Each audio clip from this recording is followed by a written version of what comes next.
અમદાવાદ ખાતે 12 જૂને વિમાન ક્રેશ થતા પોલીસ અને અન્ય એજન્સીઓની કામગીરી અંગે શહેર પોલીસ કમિશનર દ્વારા પ્રેસ યોજી હતી।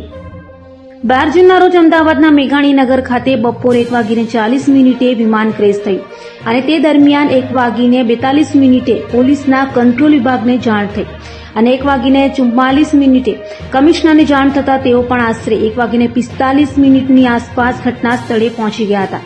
આ દરમિયાન પોલીસે મોરચો સાંભળતા કર્મીઓ વિવિધ કામગીરીમાં જોડાયા હતા। આ ઉપરાંત એનડીઆરએફ આર્મી 108 એનડીઆરએફ ફાયર વિભાગ સીઆઈએસએફ ડોક્ટર્સની ટીમો પણ ઘટના સ્થળે પહોંચી હતી અને રેસ્ક્યુ કાર્યમાં જોડાયા હતા। મૃતકોના ડીએનએની વાત કરીએ તો શહેર પોલીસ દ્વારા એમ્બ્યુલન્સને ગ્રીન કોરિડોર દ્વારા તાત્કાલિક ઘટના સ્થળે પહોંચવા અને ત્યાંથી હોસ્પિટલ પહોંચાડવા માટેની વ્યવસ્થા કરવામાં આવી હતી। આવો સાંભળીએ શું કહ્યું શહેર પોલીસ કમિશનર G.S. મલિકે। 12 જૂનના રોજ જે આ દુર્ઘટના ઘટી કે જેમાં એર ઇન્ડિયાના જે ફ્લાઇટ અમદાવાદથી લંડન જતા હતા એના જે ડોક્ટર્સના હોસ્ટેલ ઉપર જે ક્રેશ થયા એ ફ્લાઇટમાં 242 પેસેન્જર્સ હતા ક્રૂ સાથે। એ ક્રેશ 1:40 બપોરે થયા હતા અને 1:42 પોલીસના કંટ્રોલ રૂમને જાણ થઈ। કંટ્રોલ રૂમને મને તરત જ ડીસીપી કંટ્રોલે મને 1:44 જાણ કરી।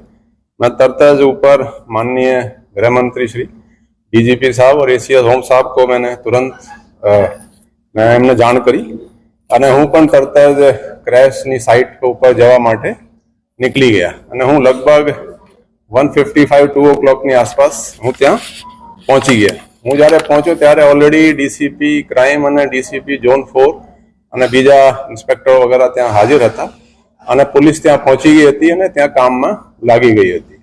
એમ્બ્યુલન્સ અને ફાયર બ્રિગેડ ફાયર ટેન્ડર્સ વગેરે ત્યાં બધા આપણા ફાયરના જે એના રેસ્ક્યુ અને રિલીફ મેં કામમાં એ બહુ લાગી ગયા હતા। બીજી પણ ફોર્સિસ છે ત્યાં SDRF NDRF paramilitary forces CISF છે બીએસએફ છે સીઆઈએસએફ અને એસઆરપી તો બિલકુલ ત્યાં ક્રેશના સાઇટના નજીકમાં જ હોય છે। આર્મી એરફોર્સ એના પણ જવાનો આવી ગયા હતા।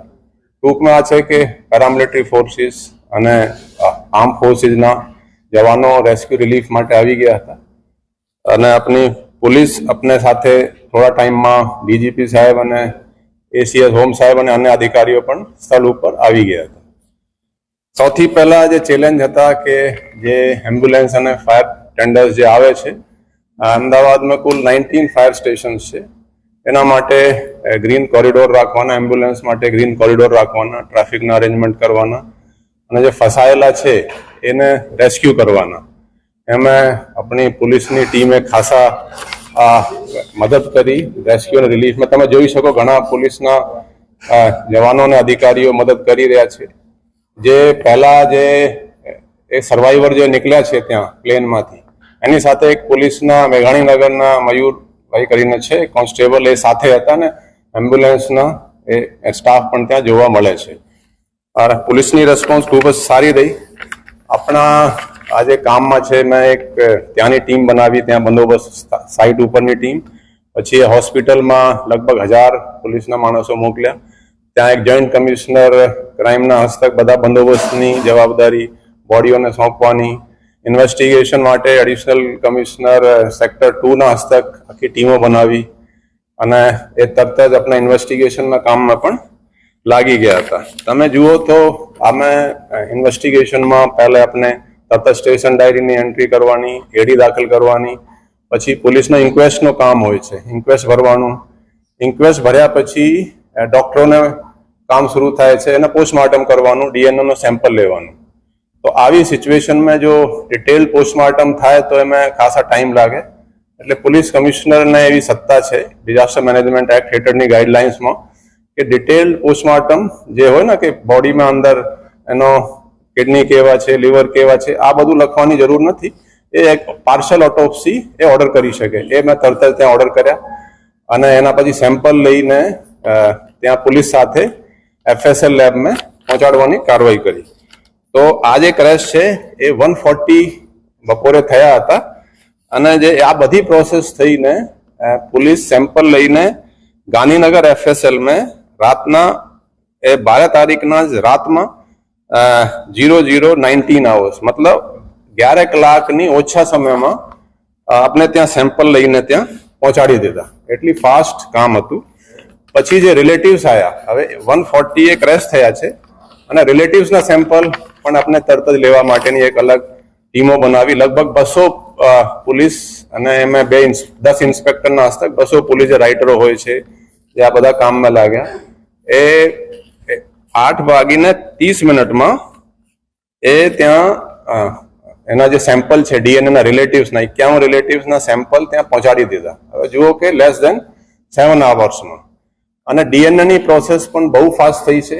આપણે રાતના 12:20 સેમ્પલ ત્યાં પહોંચાડ્યા, એટલે 13 તારીખની અર્લી મોર્નિંગ ગણી શકાય. અને 14 તારીખે લગભગ 9:45 વાગે ફર્સ્ટ ડીએનએની રિપોર્ટ આપણને મળી ગઈ. એટલે લેસ દેન 36 hours ઓફ મતલબ એને રિસીવ કર્યા પછી. એટલે આપણે FSL જે છે એ બહુ લેટેસ્ટ ટેકનોલોજીથી સુસજ્જિત છે. એના સોફ્ટવેરના યુઝ કર્યા છે, કેમ કે આ એક સેમ્પલને જો આપણે મેચ કરવા જઈએ તો બહુ ટાઈમ લાગે દરેકના સ્ટ્રેન્ડ સાથે. તો એ પણ આપણે તરત જ રિઝલ્ટ આવા શરૂ થઈ ગયા હતા.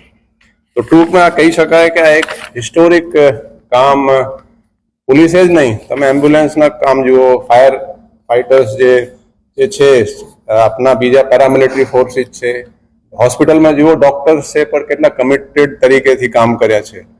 તો હું કહી શકું કે આપણા પોલીસ જે આપણે પરિવારના જે તમામ લોકો છે એ બધા ખભાથી ખભા મલાવીને કામ કર્યા છે. અને જે બોડી હેન્ડઓવરના જે કાર્યવાહી છે, હવે જેના અમુક લોકો જે હતા જેના ફેસ આઈડેન્ટિફાઈ થયા હતા, જે લોકો કમ્પાઉન્ડમાં હતા કે ત્યાં ડોક્ટર્સ હતા, અમુક